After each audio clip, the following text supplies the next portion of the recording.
Speech off. Hey guys, it's me, Brittany. Okay, so today I'm coming to you guys with a recipe to make homemade chili, and I'm going to give you guys a substitute or replacement for the common oven cleaner, Easy Off.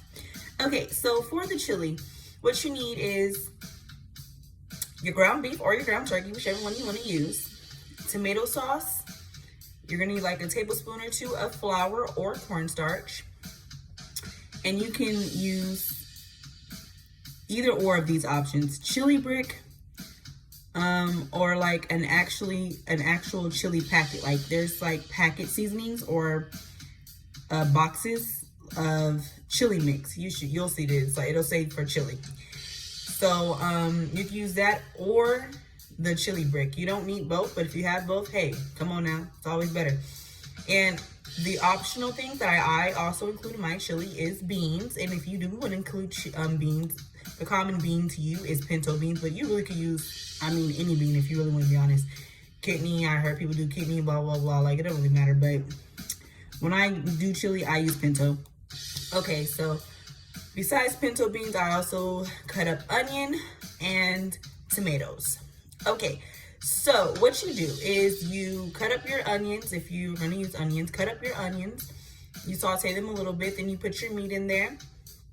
You cook your meat and you season it. Of course, I'm sorry, I didn't mention the go-to seasonings, but come on now. How you going to cook without seasoning? You season it with your salt, pepper, onion powder, garlic powder, and I also put paprika. Paprika is really optional. Come on now. You don't really need it. But after you season it to your liking, and it seems like it's basically done, you can include your chili brick if you're going to use a chili brick. And you put a little bit of tomato sauce. You don't, now the tomato sauce ratio really depends on how you want your chili. Like if I want my chili thick, like I'm putting it on hot dogs, I make sure I put a little tomato sauce. If I want it to be like soupy, because I'm about to eat it with crackers or like chips, I put more tomato sauce. So it just depends on how thick you want it. If you want it thick, don't put so much, don't make it all liquidy and submerged in the meat, no. But if you want it to be like a soup type thing, then yeah, you should put it a little bit where it's being submerged. So it's all up to your liking at this juncture with the tomato sauce. Okay, then if you didn't use the chili brick, then you would put your chili seasoning packet in at this juncture and mix it all up. And you can use the chili seasoning packet even if you did use the chili brick, by the way. So the chili seasoning packet can go in regardless if you use the chili brick or not. Now, then after that, and it's all like, brewing, you got it on simmer, it's brewing. You can add your cut up tomatoes if you want tomatoes. If you don't, you can leave it out, and you can add your beans if you want beans. Now, I'm talking about canned beans because if you're doing them dry, you gotta do all this extra shit. So just use canned beans, ain't nobody got time. So you put your beans in at this time while the chili's on simmer. So now everything's in there. And you're gonna include about a tablespoon or two of flour or cornstarch. You don't need both. You just need one or the other to thicken it up. Now, some chili mixes, if it's not just a regular chili seasoning packet, then some of them come in a box. And then they usually call it like a chili seasoning kit. And that usually comes with masa, flour, or cornstarch.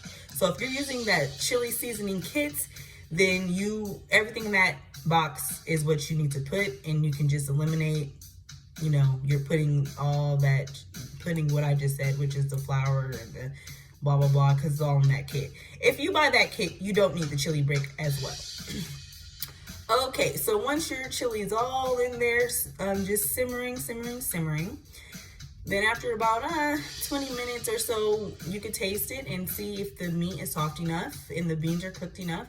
And it's done, pretty much, yeah. And I usually eat it with, like I said, I would eat my chili on my chili dog, like on my hot dog, or I put it in a bowl and like eat it with crackers, or I eat it with like Doritos or cheddar ruffles, or you can even make fries to have chili cheese fries. And I put, you know, sprinkled cheese. Sometimes I put a dollop of sour cream. Sometimes I put avocado. And you know what I just started doing, and it's actually really good. If I'm like having chili cheese fries, I'll put the fries on my plate, and then I'll put a bed of spinach, just fresh spinach, and I'll put my chili on top of the spinach. And you end up really not seeing the spinach because I guess the spinach cooks from how hot the chili is. I'm not really sure, but it's so good. You get so much fuller because you have the spinach there, and the spinach carries a lot of good nutrition. And of course, it fills you up because it's a vegetable. So don't knock it till you try it. Of course, top it with your chili and your chili and your cheese. And if you like sour cream too, because I do that on my chili cheese fries, please.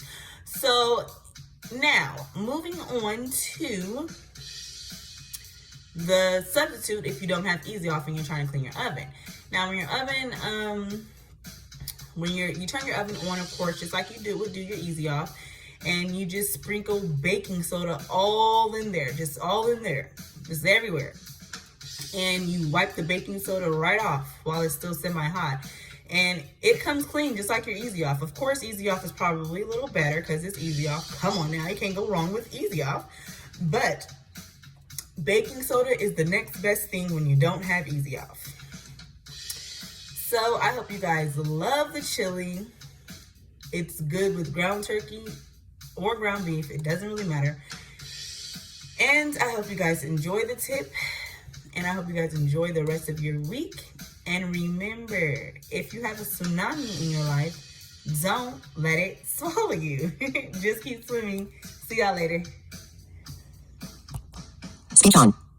Stop recording video.